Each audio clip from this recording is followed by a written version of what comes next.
La función de la enfermera era estar a disposición del médico, servicial, inmediata, colaboradora, un complemento. En los comienzos la Fundación Eva Perón solo había fundado la sala de pediatría del Hospital Pena de la capital federal, pero a partir de principios de los años 50 incrementó significativamente el número de las obras sanitarias. Inauguró el Policlínico para Niños en Catamarca y un pabellón para enfermos infecciosos en Aedo.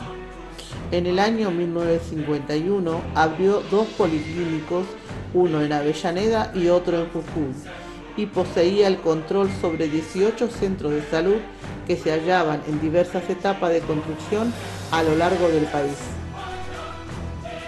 Hacia el año 1952 se encontraban habilitados los siguientes servicios: el Policlínico Presidente Perón en el barrio de Trabajadores de Avellaneda era un hospital de formación de médicos y enfermeras. En el año 1951 el hospital envió un tren sanitario por toda la Argentina.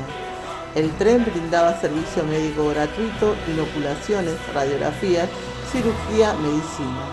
Los hospitales de la Fundación pagaban los mejores sueldos y atrajeron a los mejores médicos. Las habitaciones eran de 3 personas como máximo y todos los medicamentos y tratamientos eran gratuitos. En el año 1953 se inauguraron 5 policlínicos regionales, 2 de ellos ubicados en la provincia de Buenos Aires y los 3 restantes en San Luis, Santiago del Estero y Mendoza. Durante el transcurso de 1954 se habilitaron 2 policlínicos, uno en Santa Fe y el otro en Corrientes. Por último, en el año 1955, el año en que se realizó la mayor cantidad de obras, se habilitaron 8 policlínicos en San Luis, Entre Ríos, San Juan, Santa Fe, Neuquén, Corrientes, Mendoza, Córdoba y un hospital de lactante y epidemiología infantil en la capital federal. El Hospital de Odontología Dr. José Dueñas tuvo origen en la función de 2 antiguas instituciones: el Instituto Municipal de Odontología y el de Odontología Infantil, este último creado en el año 1934, del cual el Dr. José Dueñas fue su primer director. La piedra fundamental de este hospital municipal se colocó el 30 de noviembre del año 1946, pero se pudo inaugurar recién el 25 de agosto de 1966. En un principio atendía solamente a niños, pero más tarde amplió el servicio también a adultos. Evita fundó una escuela de enfermeras. Trabajó para obtener no solo el voto para las mujeres, sino también su representación en el Congreso.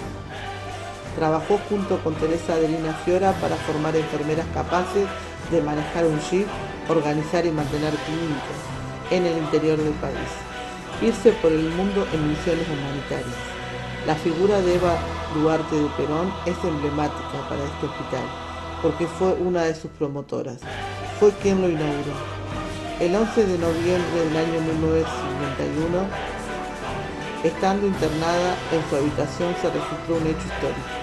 3,5 millones de mujeres emitieron por primera vez su voto en la elección que religió a Juan Domingo Perón.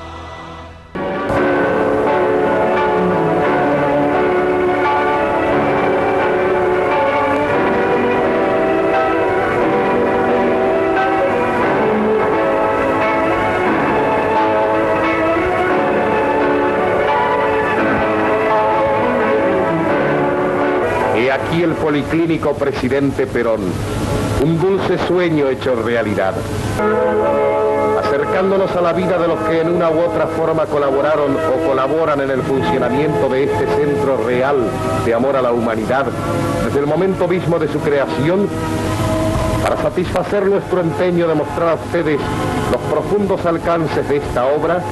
Nada mejor que enfocarlo desde el honroso sitial que ocupa uno de los seres más humildes y más heroicos de esta realización maravillosa que es el Policlínico Presidente Perón.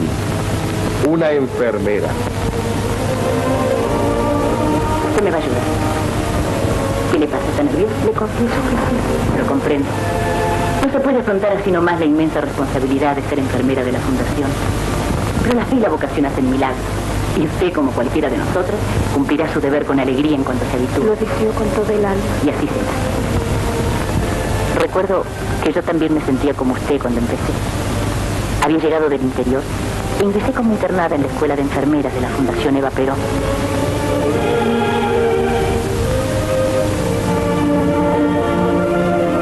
Al indicarme mi habitación, con todas las comodidades que yo siempre había soñado, asomé a la ventana y vi a mis futuras compañeras que comenzaban en recogido acto su diaria labor. Empecé las clases asomándome a un mundo nuevo y maravilloso, a un mundo cuyo principal objeto es aliviar el dolor de los demás. ¿Qué valor adquieren las horas cuando nuestro tiempo está dedicado al trabajo?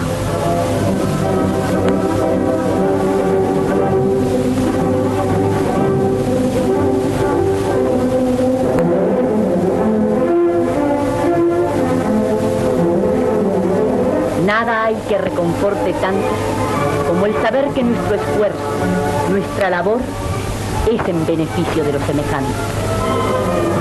De la Escuela de Enfermeras de la Fundación nos trasladaron al Policlínico Presidente Perón.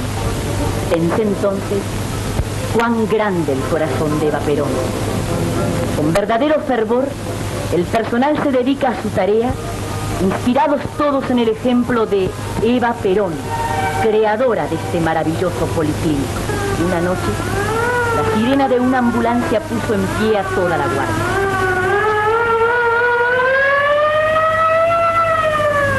¿Con qué amor nos ponemos a trabajar? Reaccionó.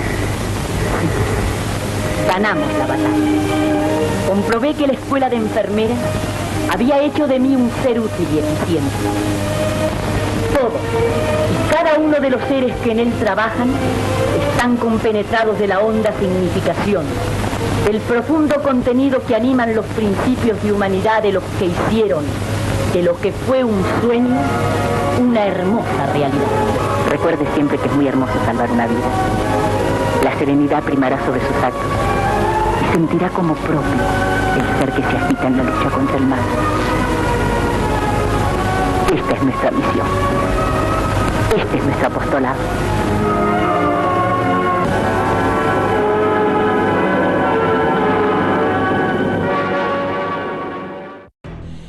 En el año 1955 se produce el derrocamiento de Perón por parte de la Revolución Libertadora, tal como dio a llamarse el movimiento liderado por una niña.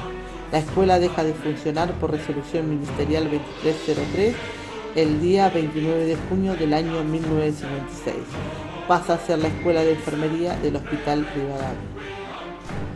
En el año 1968 se promulgó el decreto número 1469/68, a partir del cual se estableció un currículum único para la enseñanza de la enfermería no universitaria.